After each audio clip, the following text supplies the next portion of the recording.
Hello guys, welcome to my YouTube channel. इस video में हम आज बात करेंगे क्वेश्चन एंड आंसर सेशन के बारे में। जैसे कि आपको पता है हमारे 5000 सब्सक्राइबर कंप्लीट हो गए थे, तो थैंक यू ऑल। तो इसलिए अब आज हम क्वेश्चन एंड आंसर सेशन करेंगे। यहाँ पे मैंने कम्युनिटी पोस्ट पे डाला था कि आप वहाँ पे क्वेश्चन डालना और हम यहाँ पे से आंसर देंगे, ठीक है ना। जो भी क्वेरीज थी आपकी, और आप बहुत सारे लोगों ने क्वेश्चन डाले हैं इसमें, तो आज हम वही देखेंगे, ठीक है। तो ये रहा फिलहाल पेज। हम ऐसे ही ऑनलाइन पढ़ेंगे कि क्या क्या कमेंट किए हैं, अपने सारे कमेंट्स का जवाब देंगे, ठीक है। वैसे नहीं करेंगे, वो सिलेक्टेड जो भी होगा सामने आपको दिख रहा होगा अभी। तो पहला क्वेश्चन है, how many students from your batch cracked NEET in first second third. ये तो मुझे नहीं पता कि ऐसे तो मतलब मुझे मत पता होगा। 180 स्टूडेंट्स है वहाँ पे, कैसे मैं बोल सकता हूँ कि फर्स्ट अटैम्प्ट किसका था, सेकंड किसका था, तो इतना मुझे नहीं पता। How many full syllabus mock test you give before your actual NEET exam. Full syllabus almost 50-60 दिए थे। पिछले जो मतलब लास्ट के 2 मंथ थे ना, उनमें दिए थे मैंने। ब्रो ये मेरा फर्स्ट अटैम्प्ट है। आई हैव ऑलमोस्ट कंप्लीट ने सिलेबस कंप्लीट किया है। Giving chapter wise test from MTG। अभी मैं जल्दी करूँगा ताकि आपका टाइम भी ज़ाया ना हो ज़्यादा, ठीक है ना। इससे क्या होगा, आपको जो अभी हम क्वेश्चन एंड आंसर सेशन कर रहे हैं, आपको लास्ट मोमेंट में पता चल जाएगा कि हमें अभी क्या करना चाहिए, वो डिस्कस करेंगे यहाँ पे, ठीक है। क्योंकि बहुत सारे लोगों ने वैसे क्वेश्चन किए हैं। इसने सारा कुछ कंप्लीट किया है। Chapter wise test from NCERT at your finger tips plus previous year ऐसे question. I am able to solve only 20 to 25 questions out of 45। I need your suggestion bro, please help, how can I improve my score. देखो ये बंदा है, इसने MTG NCERT at your finger tips से और previous year question किए हैं physics, ठीक है, एंड केमिस्ट्री, और ये 20 से 25 क्वेश्चन सॉल्व कर पा रहा है 45 में से। भाई अभी आप क्या करो, आप रिवाइज़ करो, और जो न्यूमेरिकल वाला पार्ट है ना, उसमें क्या करना है आपको क्वेश्चन अभी प्रैक्टिस करना है। जो क्वेश्चन आपने ऑलरेडी प्रैक्टिस किए हैं ना, वही करना। जो टफ क्वेश्चन है ना, वो मत करो अभी लास्ट मोमेंट पे। टफ क्वेश्चन को छोड़ दो, जो इजी क्वेश्चन है जो नीड में आएंगे वही करो अभी, ठीक है। तो उससे आपका जो स्कोर है डेफिनेटली बढ़ जाएगा। लास्ट मोमेंट पे जो टफ वाले क्वेश्चन है और जिनको हमने छुआ भी नहीं है या जब उसको टच नहीं करना होता है, ठीक है। तो आप रिवाइज़ करो और ये क्वेश्चन लगाओ, तो आपका स्कोर आराम से बढ़ जाएगा। How can we increase our efficiency if we have to revise our whole syllabus at least twice in these days. 5 दिन पहले इसने लिखा है ये। तो हमें हमारी एफिशिएंसी कैसे इंक्रीज़ होगी रिवाइज़ करते टाइम। देखो कैसे करना है। अभी आपने जैसे NCERT का कोई चैप्टर उठाया और आपको पता है आपको क्या याद रहता है इसमें, तो जो आपको याद नहीं है आप उसी पे ज़्यादा फोकस करो। वही चीज़ें अभी इस टाइम पे याद करो, ज़्यादा वही पढ़ो। जो आपको ऑलरेडी पता है ना, उस पर ज़्यादा ध्यान मत दो अभी। उसको बस ऐसे ही देखो, वो आपको पता है, वो आपको नीट में अच्छे से आएगा। लेकिन जो वो वाला है ना, जो नहीं आता है, जो भूल जाते हो आप, उस पर ज़्यादा फोकस करो अभी। What are the worst things and experience in medical MBBS life. How is life on first year on MBBS। Life कैसी होती है, जैसे नीट में थी उससे कहीं ज़्यादा स्ट्रेस आ जाता है कभी कभी, लेकिन टेंशन नहीं लेना होता है, मैनेज करना पड़ता है सब कुछ। अगर आराम से रोज़ पढ़ोगे ना, तो फिर ज़्यादा प्रॉब्लम नहीं होगी। टेंशन लेके क्या फ़ायदा यार, पागल हो जाओगे, फिर क्या फ़ायदा है। पढ़ाई ही करनी है और क्या करना है। MBBS से पहले और बाद की लाइफ कैसी थी, सेम जैसे पहली थी वैसे अभी भी है, लेकिन थोड़ा सा अभी लग रहा है, थोड़ा सा स्टेबल हो जाता है इंसान जब नीट क्रैक होता है तो, ठीक है। बाकी कुछ नहीं है। मेरा स्कोर 564 था। मैंने EWS कैटेगरी यूज़ की है, और ये मैंने तीसरी बार नीट दिया था इस बार, ठीक है। What are the problems that you face in your daily life and about what are you worried right now। ये क्या मतलब, what do you think about the advancement। मुझे क्या पता यार टेक्नोलॉजी के साथ क्या होगा, बहुत ज़्यादा हो जाएगी अभी डेवलप। तो डेली लाइफ में क्या प्रॉब्लम यार, प्रॉब्लम कुछ नहीं होती मुझे, ठीक हूँ, सब ठीक है। अस्सलाम वालेकुम भैया। वालेकुम अस्सलाम। What was your approach in paper solving. How did you solve your paper. How much time you dedicated to every subject. देखो मैंने पहले फिजिक्स सॉल्व किया था, उसके बाद केमिस्ट्री, उसके बाद बायोलॉजी। अपना रोल था मेरा, हर किसी का अपना होता है। तो जैसे कि मैक्सिमम स्टूडेंट्स क्या करते हैं, वो पहले क्या करते हैं, वो है ना बायो को पहले पकड़ते हैं, उसके बाद केमिस्ट्री, फिर फिजिक्स। लेकिन मेरा सिंपल था, मैंने पूरे साल ऐसा ही किया था। मैंने पहले फिजिक्स सॉल्व की थी, उसके बाद केमिस्ट्री, फिर वो, तो ऐसे ही किया था मैंने। आपको भी वैसा ही करना चाहिए। लेकिन अगर आप बायो नहीं, मतलब क्या, आपको अपने हिसाब से चलना चाहिए। जो मैंने किया वो नहीं करना है आपको। और हाँ, आप कुछ लोग तो बायो पहले करते हैं क्योंकि उनसे ना कॉन्फिडेंस बढ़ जाता है, वो भी ठीक है, तो वो कर लो आप। उस टाइम पे स्ट्रेस नहीं लेना है। अगर नीट के पेपर पे स्ट्रेस लेना तो ख़त्म सारा। उस टाइम पे एक चीज़ करनी होती है, जो इजी क्वेश्चन है ना, पहले उनको करना होता है। फिर जो जो आपको लग रहा है ना कि आपको आएंगे वो वाले क्वेश्चन, तो उसके बाद उस पर थोड़ा सा सर्कल रखना है और उसके जो वो वाले क्वेश्चन है लास्ट टाइम पे उधर ही आना है। जब आप दूसरा राउंड दोगे ना पेपर को, उस टाइम पे आना है उधर ही और फिर वो सॉल्व करने हैं सारे क्वेश्चन, ठीक है। I have attended class of 11th class but I have not solved any question or NCERT similarly in 12th. What to do for NEET 2022?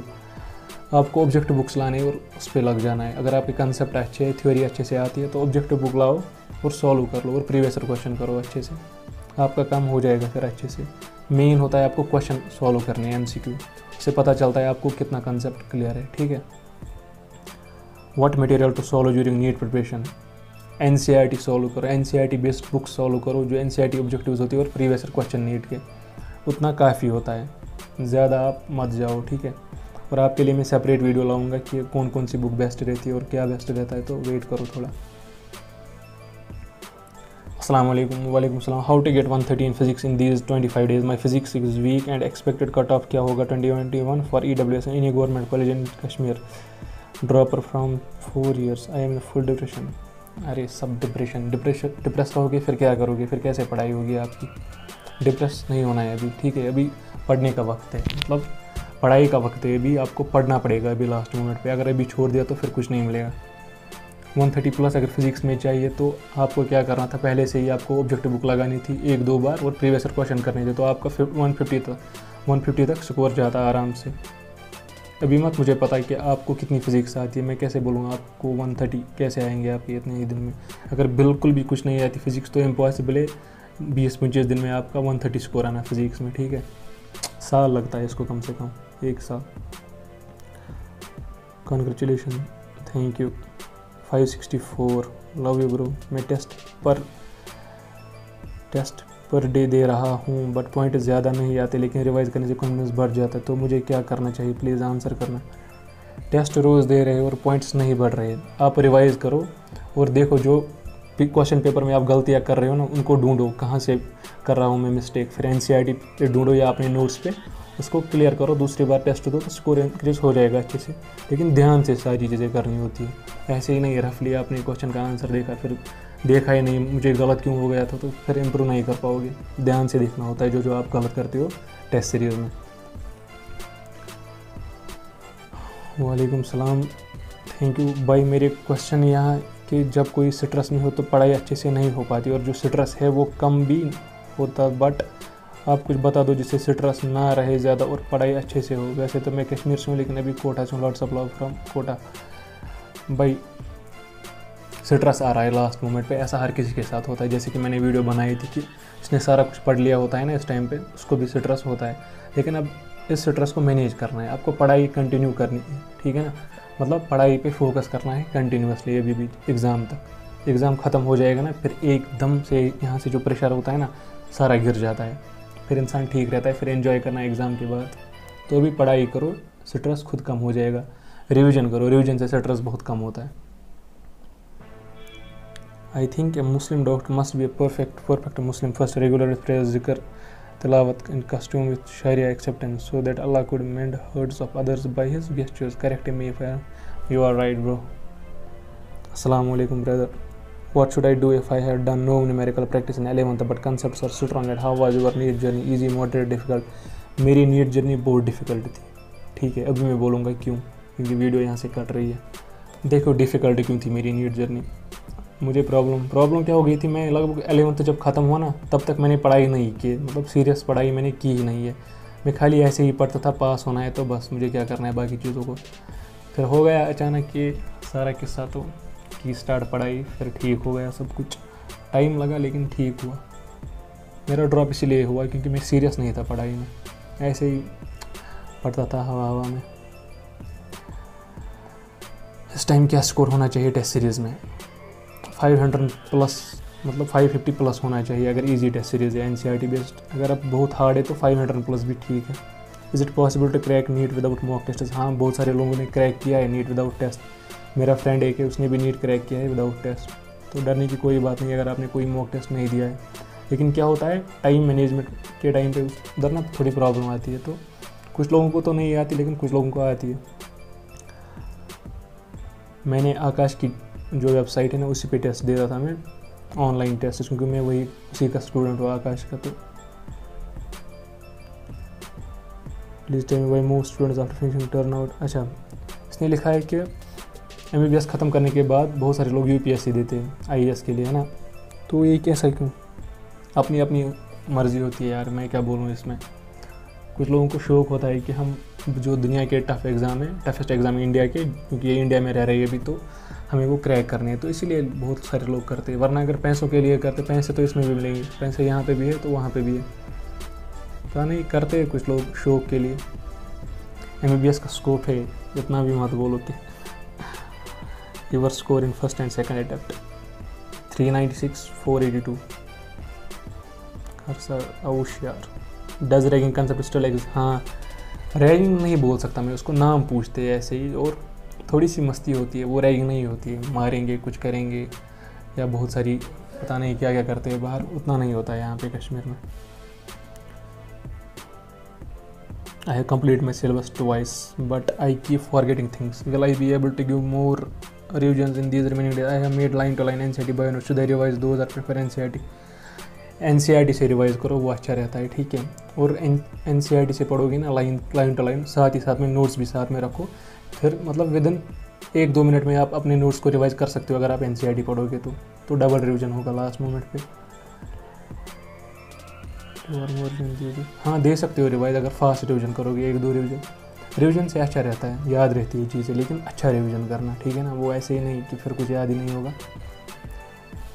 What is safe score for GMC Srinagar for an open merit girl के लिए कितना? इस साल तो होता 566 शायद, तो 590 तक टारगेट रखो, 590 600 तक, ठीक है। Can you define consistent? मतलब क्या? रोज़ रोज़ एक्शन करना है यहाँ पे, ठीक है ना, रोज़ रोज़ पढ़ाई करना। ये कैसे मेंटेन होगी? आदत डालो यार, 5-10 दिन बैठोगे ना कंटिन्यूसली बुक्स पे, तो हो जाता है फिर आदत। और जब यहाँ पे जुनून आ जाता है ना नीट का, या मुझे ये वो करना है, ये चाहिए मुझे, तो फिर खुद ब खुद ऐसा होता है, कंसिस्टेंसी खुद बन जाती है। जब इंसान को सच्चे दिल से गर्ज होगा अंदर से कि मुझे क्या करना है, मुझे नीट क्रैक करना है, तो पढ़ाई खुद होती है फिर। How do you manage studies in YouTube? I have heard first year. हाँ, फर्स्ट ईयर तो बहुत हार्ड होता है, टाइम कंज्यूमिंग भी होता है, लेकिन क्या करना पड़ता है, ऐसे टोटली पढ़ाई भी नहीं कर सकते, उससे स्ट्रेस आ जाएगा। थोड़ा सा जैसे लोग खेलते हैं, तो मैं यहाँ पे यूट्यूब पे स्पेंड करता हूँ टाइम। कभी कभी गेम्स भी खेलता था, आज नहीं खेलता हूँ अब, क्योंकि एग्ज़ाम है हमारे। हो जाती है मैंने स्टडीज़, क्योंकि मैं ज़्यादा टाइम नहीं देता यूट्यूब को। कभी कभी वीडियो डालता हूँ, बाकी वीडियो में वैसे ही करता हूँ, मैं ज़्यादा टाइम नहीं लगता। After getting result, how would someone know that he is selected in any government college? जब रिजल्ट्स आएंगे तो उसको कैसे पता चलेगा कि वो किसी गवर्नमेंट कॉलेज में? मेरिट लिस्ट निकलता है अच्छे से, और कट ऑफ निकलता है। कट ऑफ से ज़्यादा मार्क्स अगर आपको है तो मिल जाएगा कॉलेज। 12th को कैसे ख़त्म करें अलॉन्ग विथ 11th? रोज़ रोज़ यहाँ से 12th तो पढ़ ही रहे हो, रोज़ 11th के 1 या 2 चैप्टर पढ़ो, या 1-2 घंटे रोज़ दे दो 11th को, ठीक है ना। मतलब मेहनत करनी पड़ेगी। किसी ने आपके कॉलेज में 4th अटैम्प्ट में नीट क्लियर किया है? मुझे नहीं पता है, किया मत होगा, बहुत सारे लोग करते हैं। 5th अटैम्प्ट 6th अटैम्प्ट तो होता है लोगों का, तो हो जाता है ऐसा, क्योंकि जुनून चढ़ जाता है कुछ लोगों को। कुछ लोग तो चले जाते हैं फिर, लेकिन कुछ लोग पीछे रहते हैं इसके और क्रैक करते हैं नीट को। सर फिज़िक्स के लिए कौन सा प्लेटफॉर्म सही है? फिज़िक्स के लिए फिज़िक्स वाला बहुत अच्छा है, ऑनलाइन टीचर। बाकी खुद मेहनत करनी पड़ेगी, क्वेश्चन सॉल्व करने पड़ेंगे, और थ्योरी को समझना पड़ेगा। Congrats bro, thank you. मैंने बोला पेपर कैसे मैंने सॉल्व किया। Can I apply for NEET as I am last year of my graduation BSc? हाँ, कर सकते हो अच्छे से, लेकिन मुश्किल होगी थोड़ी सी। अगर आपको खाली BSc की नॉलेज है तो फिर तो बहुत मुश्किल है, क्योंकि फिज़िक्स आती है, इसमें केमिस्ट्री आती है, उसमें भी केमिस्ट्री होती है, लेकिन उतनी ज़्यादा नहीं होती है जितनी आपको नीट में पढ़नी पड़ती है। मतलब नीट में आपके कंसेप्ट बहुत अच्छे होने चाहिए, जबकि BSc करते वक्त अगर कंसेप्ट अच्छा भी नहीं होगा, थ्योरी लिखनी है, तो आप वो कर सकते हो आराम से। अगर मेहनत करोगे तो पॉसिबल है, क्यों नहीं है पॉसिबल, कुछ भी पॉसिबल है। IAS कर सकते हो आप। तो यहाँ पे क्या है, if someone gets 360 out of और 400 marks in first attempt will he? हाँ, जो वो था ना एक, अरे पिछले साल एक बंदा था 262 थे उसके पिछले साल, और इस साल उसके 680 थे कि कुछ। तो खुद सोचो, जब उसने किया तो आप क्यों नहीं? मेहनत से सब कुछ होता है। Would you expect me as your junior? जो करके मैं, मुझे नहीं पता, क्या पता आप मेरे सीनियर होगे, तो कुछ नहीं पता। Are you thinking about giving US MLE exam? अभी तो कुछ नहीं पता। फ़िलहाल तो देखेंगे कि MBBS में लाइफ कैसे चलती है और किधर जाने का मन करेगा मुझे, किस फील्ड में। अभी तो हम बच्चे हैं MBBS के, है ना। Expected cut of for RBA girls पिछले साल से तो ज़्यादा ही होगा अगर 10% रिजर्वेशन रही तो, और वो मैं नहीं अभी बता सकता कितना होगा, इम्पॉसिबल है बोलना इसे। How class 12 students should study for NEET because 11th is totally wasted. जैसे मैंने बोला, अगर आपने वेस्ट किया 11th टोटली तो आपको रोज़ 3 घंटे देने पड़ेंगे 11th को, बाकी 5-6 घंटे दे दो किसको, 12th को। मेहनत करो, बहुत सारी मेहनत, हो जाएगा अच्छे से। सिलेबस रिवीजन फास्ट कैसे करें? जो आपने आपके नोट्स है उनको रिवाइज़ करो, जो आपने हाईलाइटेड पॉइंट्स रखे उनको रिवाइज़ करो। जो चीज़ें अच्छे से याद है उसको ज़्यादा उसको हल्के से रिवाइज़ करो, लेकिन जो चीज़ें अच्छे से याद मत है भी आपको, जैसे इंसान भूल जाता है बहुत सारे एग्जांपल्स भाइयों में तो उन पे ज़्यादा फोकस करो, रिवाइज़ करते टाइम उन पे ज़्यादा टाइम दो। Best app for free mock test, ये तो मुझे नहीं पता। फ्री मॉक टेस्ट के लिए कौन सी? आप टेस्ट डाउनलोड कर सकते हो आकाश के या एलन के, ऑफलाइन फिर निकालो या ऑनलाइन ही दे दो, वैसे तो हो जाएगा। वो बेस्ट टेस्ट्स होते हैं, सिलेक्टेड क्वेश्चंस वो वहाँ से लाते हैं, सारे कंसेप्ट्स क्लियर हो जाते हैं फिर। मेरा क्वेश्चन ये है, वालेकुम सलाम, मेरा क्वेश्चन ये है GM श्रीनगर की आपकी सिर्फ थोड़ी सी डिटेल बता सकते हैं, टीचिंग स्टाफ कैसा है? टीचिंग स्टाफ बहुत अच्छा है यहाँ पे, क्लासरूम्स भी ठीक है, स्पोर्ट्स भी हो गया पहली बार, लाइब्रेरी बहुत अच्छी है, सारी बुक्स मिलेगी आपको वहाँ पे। मती, how to revise physics in these days, I am always procrastinating physics and how to boost score in physics. Physics को कैसे रिवाइज किया जाए इन लास्ट दिन में? आपके पास जो फार्मूला शीट होगा या जो जिसे आपने पढ़ी है आज तक फिजिक्स, एक तो वो पढ़ो, और जो आपने क्वेश्चन लगाए हैं ना फिजिक्स के वो फिर से सॉल्व करो फास्टली। मैंने इसके लिए एक वीडियो बनाई थी, आप वहाँ पे देख सकते हो कि कैसे करना है फिजिक्स का, लाइव सेशन किया था मैंने। Is it possible to complete NEET syllabus in 5 month? Yes possible है, क्यों नहीं है पॉसिबल। अगर आपने पहले पढ़ाई की अच्छे से तो हो जाएगा। 5 मंथ्स क्या 2 मंथ्स में हो जाता है, 1 मंथ में हो जाता है सारा सिलेबस रिवाइज मेहनत से। ये ज़रूरी है कि अगर मॉक टेस्ट में 400 मार्क से इंक्रीज़ नहीं हो रहे तो सिलेक्शन नहीं होगी? नहीं, इससे क्या मतलब 400 से पेपर टफ होगा तो कहाँ से आएंगे मार्क्स से ज़्यादा, तो हो सकती है सिलेक्शन। डरो मत, अभी आप पढ़ाई करो, डरना नहीं है। अभी से आप डर रहे हो कि सिलेक्शन होगी नहीं होगी तो प्रॉब्लम हो जाएगी। मेरा क्वेश्चन ये है कि आपने 11th 12th और एंट्रेंस की कोचिंग कहाँ से की थी?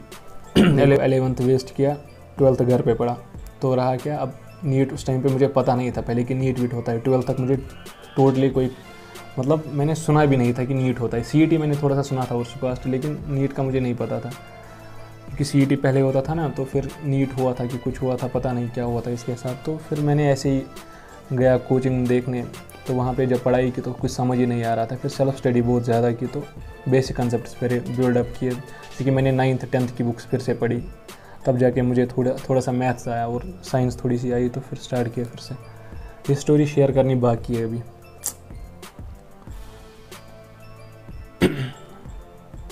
फाइनली मैंने आकाश पे पढ़ा, तो वहाँ पे और कैरियर पॉइंट भी मैं गया हूँ, तो देखिए मैंने चीज़ें कि कैसे क्या करना होता है।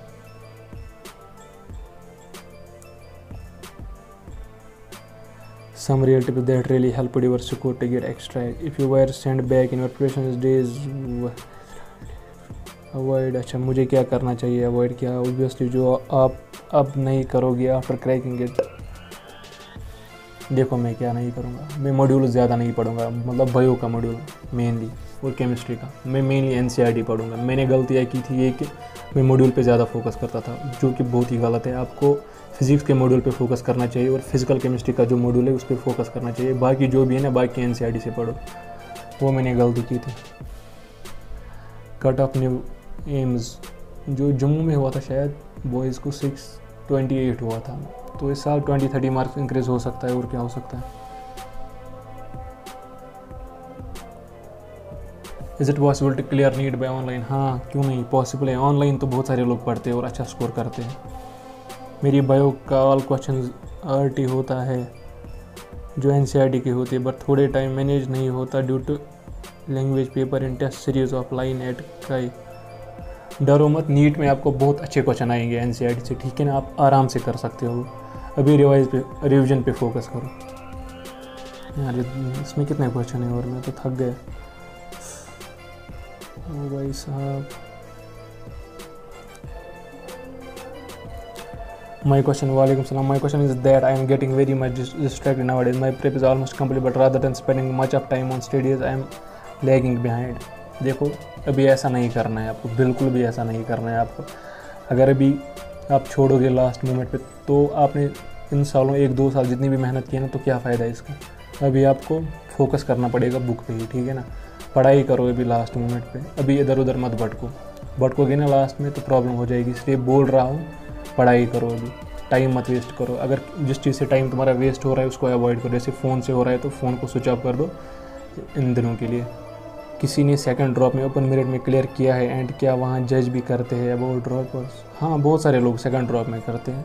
इसमें क्या है, सिक्वेस्ट का कट ऑफ क्या रहता है आरबीए कैटेगरी के लिए? शायद इस साल 76 के कुछ रहा था, बस इतना ही होता है। 76-80 तक जाता है इसका, या 85, शायद 88 हुआ था ओपन मेरिट का। बाई नीट 2023 के लिए कुछ स्ट्रेटजीज बताओ लॉ फर्म को करना। हाँ भाई, आपके लिए बोलूँगा, वीडियो सेपरेट आएगी आपके लिए। Best and worst experience you faced in your first year में? बेस्ट जब कॉलेज का पहला दिन होता है बहुत ही बेस्ट होता है, और वर्स्ट क्या, कुछ नहीं, सब ठीक है। मैं ज़्यादा सीरियस नहीं होता हूँ, मतलब कि अरे वो नहीं हुआ, ये नहीं हुआ, क्या फ़ायदा है फजूल में यहाँ पे लोड लेना, बकवास है सब। पहले बहुत लिया है, अब नहीं लूँगा। 11th से ही नीट की प्रिपरेशन कैसे करें, मतलब कितना पढ़े, 11th से प्रिपरेशन कैसे करें, मैं आपके लिए सेपरेट वीडियो लाऊंगा, आपको गाइड करूँगा 11th स्टूडेंट्स को, ठीक है, ताकि आप अच्छे से नीट क्रैक कर सको एक ही अटैम्प्ट में, जो कि मैंने खुद नहीं किया था क्योंकि पता ही नहीं थी मुझे नीट होता क्या है। पहले पढ़ते रहो और बढ़ते रहो। थैंक यू भाई। ब्रो लास्ट टाइम मेरी वाइज इंपॉर्टेंट है, क्वेश्चन प्रैक्टिस ज़्यादा, रिवीजन इंपॉर्टेंट होता है सबसे ज़्यादा, क्योंकि लास्ट टाइम पे कितने क्वेश्चन सॉल्व कर पाओगे, मतलब लास्ट के 5-6 दिन, उस टाइम पे थ्योरी रिवाइज करनी होती है और जो क्वेश्चन आपको सॉल्व है वो रिवाइज करने होते हैं, ठीक है, वो टेस्ट देना होता है।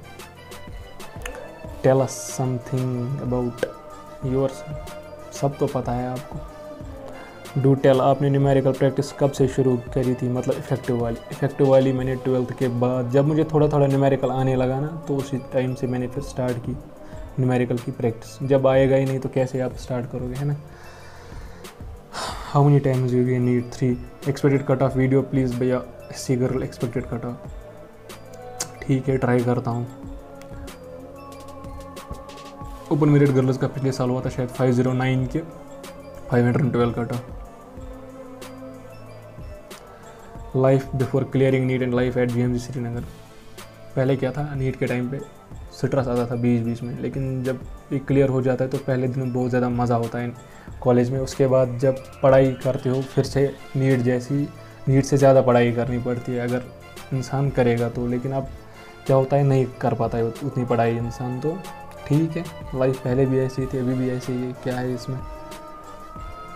लेकिन थोड़ा सा क्या होता है, थोड़ा सा स्टेबल हो जाता है इंसान। कांटेक्ट कैसे करें, इंस्टा टेलीग्राम, मैं 12th में हूँ, नोट्स, हाँ मैं ड्रॉपर था। कांटेक्ट अभी मैं ऐसे नहीं बोल सकता आपको, ठीक है। अस्सलाम वालेकुम। वालेकुम सलाम। मीट इतना इजी क्यों है? अच्छा, नीट इजी क्यों है? क्योंकि NCERT से आता है सब कुछ, बुक सामने। इजी भी नहीं है भाई, बहुत मेहनत लगती है, बहुत सारे सेक्रीफाइस करने पड़ते हैं इसके लिए। Why most of the NEET qualifier become YouTubers after taking NEET, ये तो मुझे नहीं पता क्यों बनते हैं, लेकिन मेरा इससे पहले भी चैनल था, बहुत टाइम पहले, आज से 4-5 साल पहले, नेवर गिव अप, वो मेरी चैनल का नाम था। मैंने फिर डिलीट की नीट के दौरान, तो अब जब क्वालिफाई हो गया तो अब खोल दी फिर से, हेल्प हो जाएगी स्टूडेंट्स की, और क्या इसमें क्या है, कोई प्रॉब्लम है आपको इससे? Your NEET score please. 564। मैंने बायोलॉजी कंप्लीट की है, बस जेनेटिक्स बाकी है। जेनेटिक्स बहुत ही ज़्यादा इंपॉर्टेंट है, 11 to 13 क्वेश्चंस वहाँ से आते हैं, लास्ट डेज में वो पढ़ो।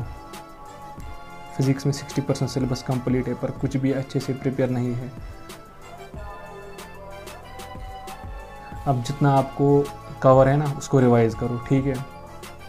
अभी बस आप वही करो, क्योंकि आप शायद गर्ल हो तो आपका कट ऑफ थोड़ा कम जाता है, तो जितना भी आपने पढ़ा है उसको रिवाइज़ करो, लेकिन जेनेटिक बायो को सारा पढ़ना, बायो और केमिस्ट्री को लगभग। और रही बात फिज़िक्स की, 60% काफ़ी है आपके लिए, अगर आप वो रिवाइज़ करोगे और अच्छे से आएगा फिर नीट में आपको। तो आपने फर्स्ट टाइम एग्ज़ाम दिया नहीं, अभी नहीं दिया, इसीलिए तो पढ़ाई कर रहे हैं आज बहुत ज़्यादा, इसलिए वीडियोस भी बहुत कम आ रही है। हाउ टू रिवाइज़ बायो, मैंने 10 बार बायो पढ़ ली और तुम कैलकुलेट कर रहे थे कि बायो मैंने पढ़ ली। बायो तब तक पढ़नी है जब तक याद नहीं होगी, और अब मुझे बहुत टाइम लगता है रिवाइज़ करने में। ऐसा मेरे साथ भी हुआ था। क्यों लगता है आपको टाइम? क्योंकि आप जानबूझ के वो चीज़ें पढ़ रहे हो जो आपको याद है अच्छे से। आप उन पे फोकस करो जो आपको याद नहीं है। जैसे कि मैंने बोला इस वीडियो में, टाइम वेस्ट मत करो ज़्यादा। जैसे कि आप इंट्रोडक्शन पढ़ोगे भी, किसी काम की नहीं है। कुछ जगहों पे है, जैसे कि कहीं पे लिखा होता है कि ये इम्यूनोटेलिक है, यूरियोटेलिक है, ऐसी चीज़ें उस टाइम पे तो है, लेकिन फास्टली पढ़ना है आपको। बहुत सारा टाइम चैप्टर पे देना, उससे बेहतर है आप वही चैप्टर बहुत बार पढ़ो। ऐसे पढ़ा ना आपने 5 मिनट में पहले ओवरव्यू, उसके बाद पढ़ो फिर से। अगर 30 मिनट में आप एक बार पढ़ रहे हो चैप्टर को, तो 3-4 रिवाइज़ करो वैसे ही, तो वो ज़्यादा इफेक्टिव रहता है। क्योंकि आपने ऑलरेडी पढ़ा है, तो आपको जो वो वाला मेथड है वो भी आपको अच्छे से अप्लाई होगा इसमें, ठीक है। तो बस इतने ही सारे कमेंट्स थे, इतने ही सारे क्या, बहुत सारे थे। थक गया मैं भी अब, और टाइम भी बहुत ज़्यादा हुआ अभी। तो अब देखेंगे, तो इस वीडियो का आप करते हैं एंड यहीं पे, क्योंकि सारी क्वेरीज कंप्लीट हो गई है। मैंने जवाब दिए आपके क्वेश्चंस का। अब आप पे डिपेंड करता है आप फॉलो करते हो या नहीं। देखो क्या होता है, मैं ड्रॉपर हूँ तो एक्सपीरियंस से आपके साथ शेयर कर रहा हूँ, इसका इस्तेमाल करो अच्छे से। ये भटक मत जाओ इधर उधर। अभी लास्ट मोमेंट पे जो मैंने बोला ना आपको, आप यही करो। लास्ट मोमेंट पे यहाँ पे प्रेशर नहीं लेना है, ठीक है। इस वीडियो को भी क्या करना है आपको, अगर अच्छी लगी हो थोड़ी सी भी तो लाइक कर दो, और जो बंदे इसको देख रहे हैं ना, सब्सक्राइब करो चैनल को। ज़रूरत है मुझे अभी सब्सक्राइबर्स की, ठीक है। सब्सक्राइब करो और शेयर करो, जिसको ज़रूरत होगी इस वीडियो की उस तक पहुँच जाए तो ठीक बात है ना। आपका नुकसान भी नहीं है और लोगों का, जिसके पास पहुँचेगी उसका फ़ायदा आएगा। ऐसे तो मैं सब्सक्राइब, लाइक, कमेंट ज़्यादा नहीं बोलता हूँ, लेकिन आज बोल दिया अब, ठीक है। तो बस इस वीडियो में इतना ही। Bye bye.